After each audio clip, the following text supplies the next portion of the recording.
Americans are capable of achieving extraordinary things when they have the freedom and opportunity to do so. This is American Potential. And here's your host, Jeff Crank. Hey, thanks for joining us on another edition of American Potential. Really appreciate you joining us and being a part of the growth of the podcast. Tremendous support for this podcast, and the downloads are just going through the roof. Video views on YouTube and Facebook. We just really appreciate you joining us. And we're bringing so many stories to you about the great work that people who believe in liberty, freedom, and removing government barriers from people's lives. So many stories about that. And, I mean, to do 2 to 3 of these a week and release them, people are like, well, you'll run out of stories pretty quick. Oh, unfortunately, we're never going to run out of stories of government creating barriers. And we've got another one today. You know, we've done several episodes with Concerned Veterans for America talking about the VA Mission Act and if the VA is following this federal law. And as a reminder, the Mission Act was intended to provide veterans with choice in health care. Under the law, veterans can choose whether to get their health care at a VA facility or they can choose to get their health care in the private market. The choice belongs to the veteran, not the government, if the law is followed. Now, you know, we've talked to CVA's General Counsel, Herb Ford, about a Freedom of Information Act lawsuit that was filed to see if 14 individual VA facilities were following the law. The VA has slowly released information related to this FOIA request, and some of that information shows that the VA was using artificial dates to make it appear that the wait times weren't as long as they actually were. Now, we've also had several veterans on this podcast to talk about the issues they've had with the VA not following the Mission Act and how that impacted their lives. And we even learned that the VA had a website, missionact.va.gov. But now, if you try to go to that website, it redirects you to choose.va.gov, a website that essentially tells you how great the Veterans Administration is.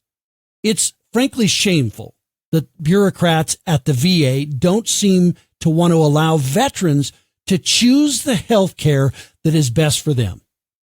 So if a veteran wants to get information on the Mission Act, John, where can they go? And on today's episode, we have our good friend John Byrnes, who's the Deputy Director for Concerned Veterans for America Foundation. And he's going to talk about what CVA Foundation decided to do so veterans can get information about the Missions Act. John, thanks for being with us. Jeff, thanks for having me on. Finally glad to be able to do one of these American Potentials. Yeah, it's great to have you. You know, as I mentioned, we've had Herb Ford on, we've had so many veterans on to talk about some of the issues. This is really amazing to me, that the VA is resisting this so much. And I want to get into that. I did want to talk, you served in the military, and a very interesting fact, you have served in the most decorated regimental unit in the U.S. Army in combat, and you did that 90 years after your great-grandfather served in it. Tell me about that. That's correct. So I started off in the Marine Corps back in the 90s, got out, took a couple of years of break in service, and for educational and fulfillment reasons, I ended up joining the New York Army National Guard.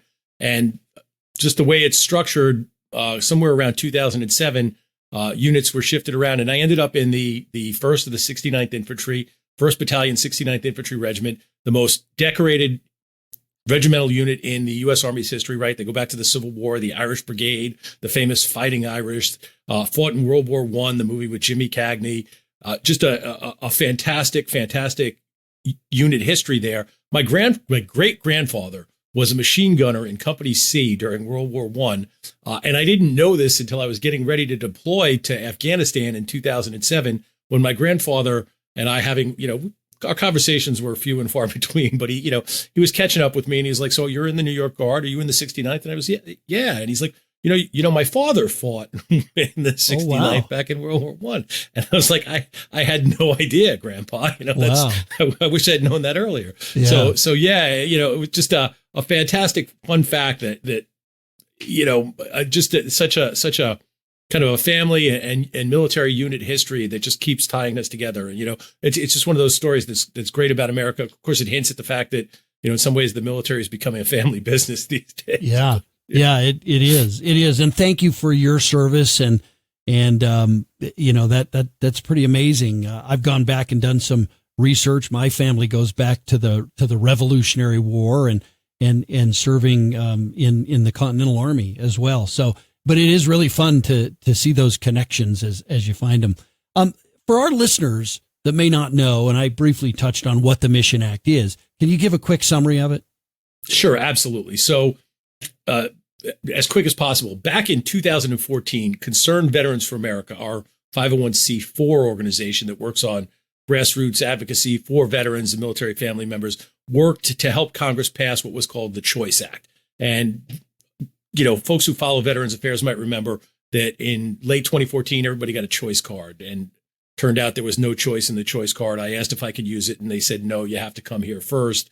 And then after about 6 months of seeing VA, they said, well, we're out of ways to help you. Now we're going to tell you where to take your choice card. Go to this doctor with your choice card and he'll help you. So there was no choice in the choice card. Concerned Veterans for America continued to kind of push the VA to live up to it.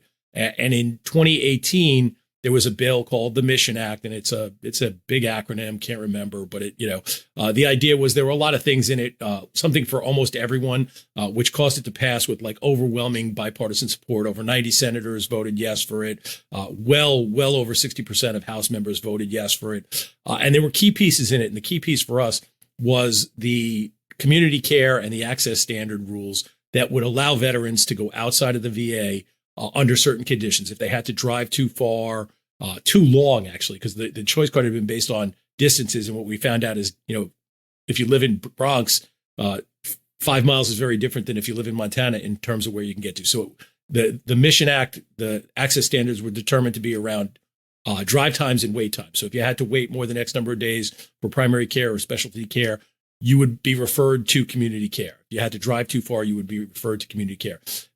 It rolled out in 2019, so D-Day, June 6, 2019. The VA put out all the rules. It had already published the access standards that it was going to use as VA regulations. And from that day on, veterans were supposed to be referred out to community care. And the way things worked, it started off and it was going good for 6 or 7 months. I got a community care referral in late 2019 that just didn't work for me, so I canceled it and was waiting to reboot it when the same thing that happened to everyone in America happened to the VA, just that they took a different advantage of it. We had COVID outbreak. And as soon as COVID hit, even very friendly leaders at the VA became concerned about the health of America's healthcare system and how things were going to work. And they began listening to the bureaucrats, and access to the community care options through the Mission Act began to be restricted around the end of March of 2020.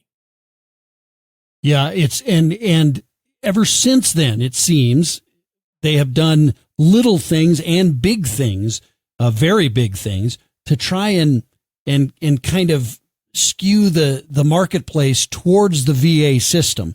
And again, I think the position of Concerned Veterans for America is that veterans ought to be the ones making these choices, not the government, not the provider, but the actual patient, the veteran. I mean, that's really what this is all about, right? Absolutely. Absolutely. So if you look at the other really popular programs at the U.S. Department of Veterans Affairs, the GI Bill, you don't have to go to West Point or Veterans College, or you go to whatever college is accredited that accepts the GI Bill benefits. And that's, I don't know, like 99.9% of all higher learning institutes, private, public, public-private mix-ups within the country. They'll take the GI Bill benefits, whatever works for the veteran. You go there, you get your education. VA Home Loan Guarantee Program, same thing. Veterans don't have to put 20% down. The VA provides effectively what works just like primary mortgage insurance. You could buy a house with no money down. Veterans, I bought 2 houses with this program. Veterans love it. They don't have to go to the Bank of Veteran. They don't have to go to the Federal Reserve. They go to whatever accredited mortgage lender works for them, that they're familiar with, that they build a relationship. It's the market economy. In 2023, there's no reason that VA healthcare shouldn't work very similarly. There are veterans out there who love the VA, love going to the VA, love hanging out with other veterans while they're getting cared for. There's no reason to dismantle that. But at the same time, the VA has become a gigantic, huge bureaucracy full of bureaucrats who actually don't enhance veterans' access to healthcare in any way. They become a self-licking ice cream cone, right? They're just there to have a job and to continue to grow the budget, to continue to grow the bureaucracy, to continue to have jobs for VA employees. And they see this community care as a threat. Fast forward from the COVID crisis in March of 2020, which started to slow down community care access. And you move forward a little less than a year, you have a new president sworn in, a new VA secretary that he's appointed with a very, very different approach, right? So the previous VA secretary under President Trump was Secretary Wilkie. The man was a veteran. He was deeply interested in veterans. He had a kind of a servant's heart. He had served in the Air Force. He had served in the Department of Defense. He understood the nuts and bolts of working government, and he cared about veterans. The new Secretary McDonough, is somebody who served in political communications for most of his career, and now he's running the Department of Veterans Affairs, and he supervised, the rollback of this community care. He supervised the dismantling of this website that we've been talking about, and he's come out and said he doesn't think we can afford community care, while at the same time, continuing to hire bureaucrats and continuing to resist any kind of restructuring or downsizing at all at the Department of Veterans Affairs.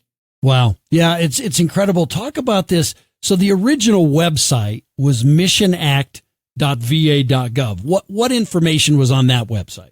It was what the Mission Act was, how to use it, what it did, what your rights were, how to access care, how to enroll in VA healthcare. Like if you were just brand new, rules about when you could use non-VA providers, right? So around urgent care, emergency care, walk-in care, which are all very popular and are still available. But again, it's harder to get information from the VA about them.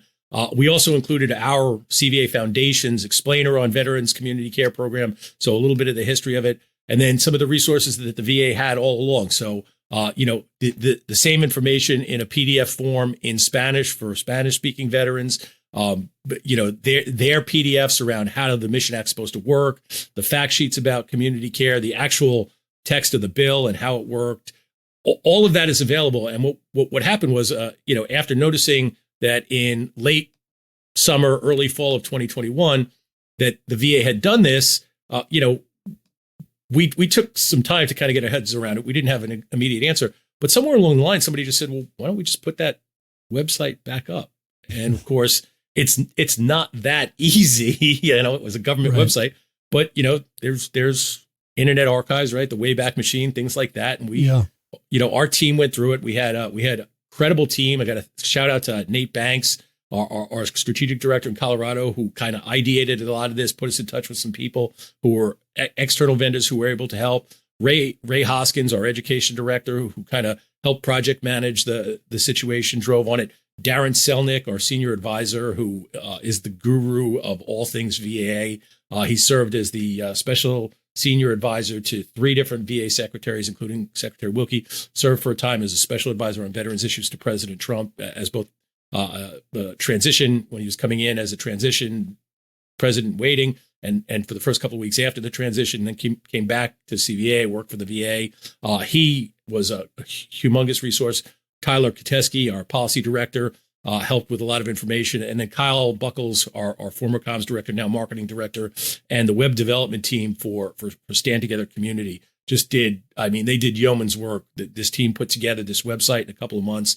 It really has the similar look, same feel, and most importantly, the same information that the VA is trying to keep away from veterans and their family members who might prefer to access community care rather than VA care. And I want to get to this website, how people can access it here in just a second. But I do want to remind people who are listening to this podcast that this was all implemented because of a federal law passed by the United States Congress, the House and the Senate, sent to the President of the United States to sign, which basically said you will provide choice and options to veterans. And so you won't lock them into the VA system. You'll provide them the opportunity to get community care if that's what their choice is, or care in the VA facility if that's what their choice is. This was an act of Congress that passed. And now you've got some bureaucrats at the Department of Veterans Affairs that are very defiantly not wanting to implement a law passed by Congress. Is there any other way to say this that's more plain than that, John? There's really not. Obviously, regular listeners to your podcast know that we have a serious problem with the administrative state in this country, the fourth branch of government. It's an out of control, unelected, autocracy or technocracy of bureaucrats.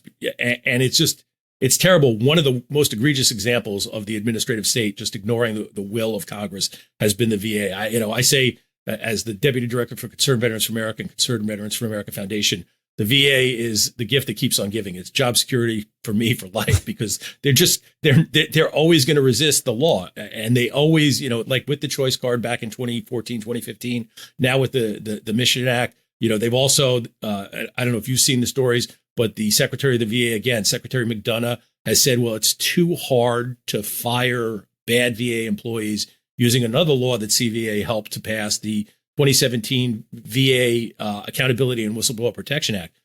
He doesn't want to follow that law either.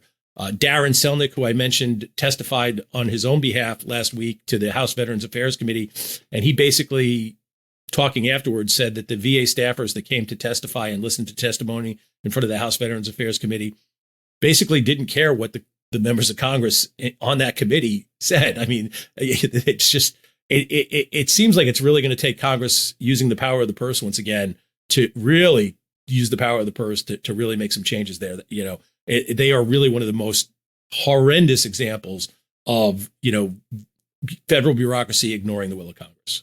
Yeah. And I want to be clear so people understand. So, and I just did it on my laptop, right? If you go to this original website, which is missionact.va.gov, it now redirects you to this VA website. Choose VA. Yeah, choose VA. That it says nothing about the Mission Act or the choice or the options that veterans have. The Department of Veterans Affairs literally redirected that missionact.va.gov website to their website that just promotes the VA system. I mean, there's not, I don't know any other way of saying it. That's so like in your face to Congress, to the law, to the Mission Act, and certainly to veterans. Absolutely. Absolutely. It's willful disregard for Congress. And again, the bureaucrats in the VA just figure they're going to outlast, this or that member, this or that senator. There's been very little accountability particularly in the Senate Veterans Affairs Committee, the way the political leadership there is working. They're providing a lot of cover. Even on the House side, some of the staffers are kind of VA apologists within the committee staff. So again, it's really going to take a concerted effort. It's really going to take Americans looking at this very similar to the way that Americans, say, in Virginia and Florida have started to look at the institution of primary and secondary education, that it's not serving the people it's designed to serve. It's serving the interests of the people who work in the system. The same thing's happening at the VA on a federal level with essentially with billions and billions of federal dollars. Yeah.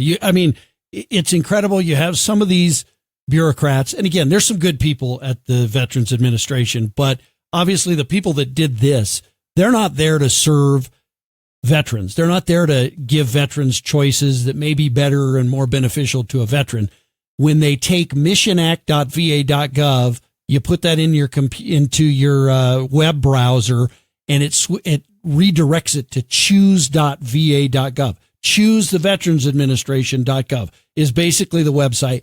And it doesn't say a single thing. It doesn't mention a single thing about community care on that website that I could find. Did I miss it, John? No, you didn't. They took down the community care website. They dismantled the community care office as well and folded that into the regular Veterans Care office, the Veterans Care Information Office. They are deliberately going out of the way. Again, VA Secretary McDonough, little over a year ago, 13, 14 months ago, late spring, early summer of 2022, said, I don't think we can afford this. I'm not sure we can afford to keep providing community care. And again, they're spending money to advertise for Choose VA. It takes a lot of money to run ads 24/7 on YouTube. But if you're at all follow any kind of military history shows or any kind of history shows on YouTube, if you have a veteran profile on YouTube, you will be inundated with Choose VA healthcare ads. I can't watch a 20-minute YouTube without getting at least 2 or 3 ads telling me to go to the VA if I need mental help. That's a lot of money to do that many ads, right? Sure. But they're not actually spending money to get veterans to the healthcare where the veteran is. If the veteran chooses to get healthcare, particularly mental health care, we have a mental health care crisis in this country. The VA certainly doesn't have enough providers to do it by themselves. And yet, once again, they're not making referrals. I hear all the time from for-profit companies in the mental health space. I hear from nonprofit organizations that are dedicated to providing mental health to veterans who need it. And the VA won't send veterans in desperate need of mental health care to those outside agencies, those outside businesses, and those outside nonprofits because they want you to choose VA. Yeah.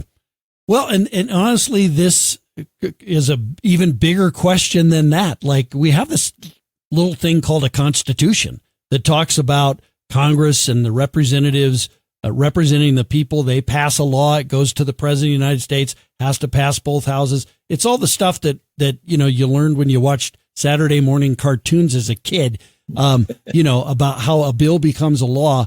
All of that is subverted because these folks just decide, well, we don't care what the elected representatives of the people think. We're going to do it this way because it gives us job security. It's just incredible. It's incredible. I do want to remind you, though, Jeff, that not all of your listeners are Gen X, so they might not get that reference. Well, that's true. That's true. Okay, so what's a better reference? Did they learn it in civics class? Because I'm not sure they're learning it there either, John. Exactly. So maybe we have to start our education efforts there. Talk to our education and training friends. Exactly. That's right. Right.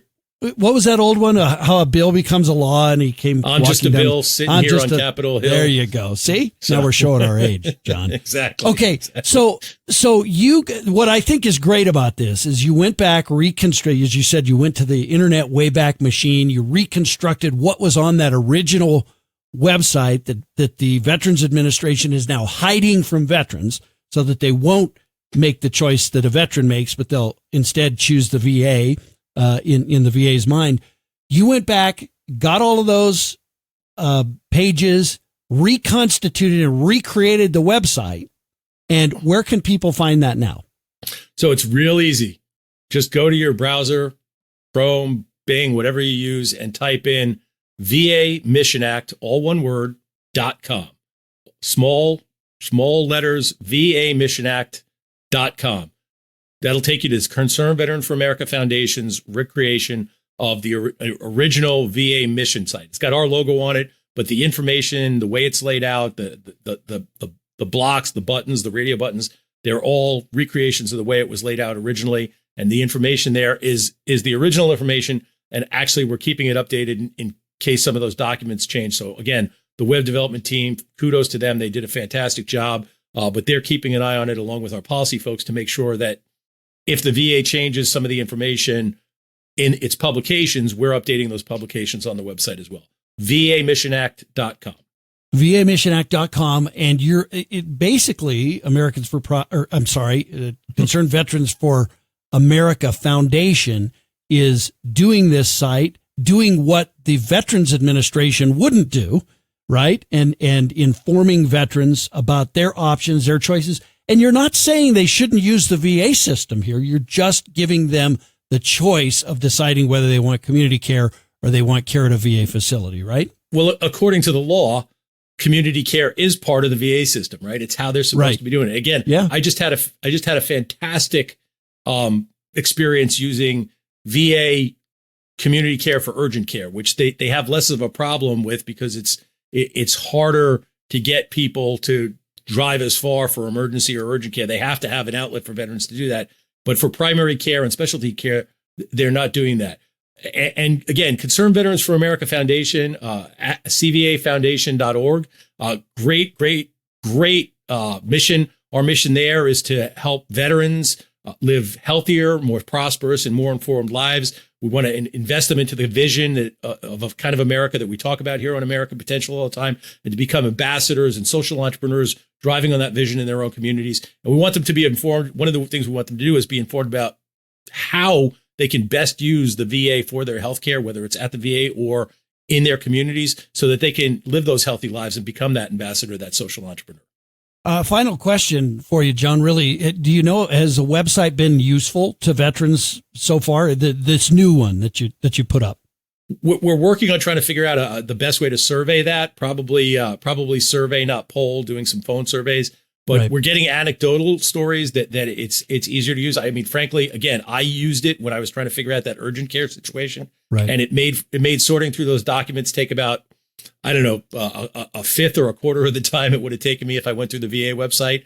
So I found it very, very easy to use. Anecdotally, folks that are engagement directors in places like Colorado, Arizona, Florida, North Carolina, they're getting anecdotal stories that it's working, that it's really helping veterans find their way through the Mission Act information that they need faster. And again, we'll be looking at building some survey data to firm that up so that we can, again, go to the House Veterans Affairs Committee and say, hey, we've got some real hard evidence that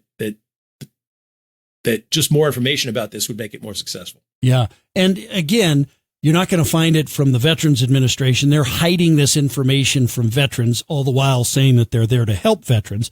But you're not really helping them if you're not sharing this choice that veterans can make with the veteran themselves. So, John, this is incredible stuff. VAMissionact.com is the website if people want to go there.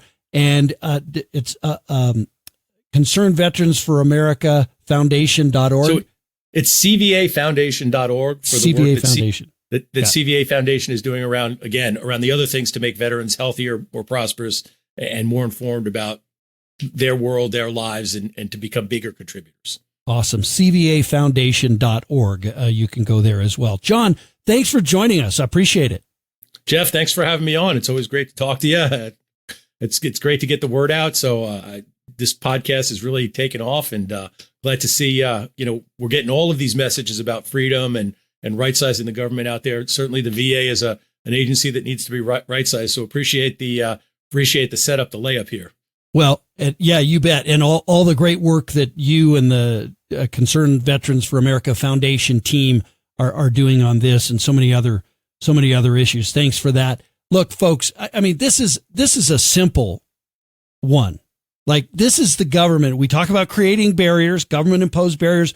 What bigger barrier could you think of than throwing up in front of a veteran who needs health care, for goodness sakes, whether it's mental health that they're looking for, or whether it is their physical health. We should be giving those men and women the options, all the options, lay them on the table and let them make the choice.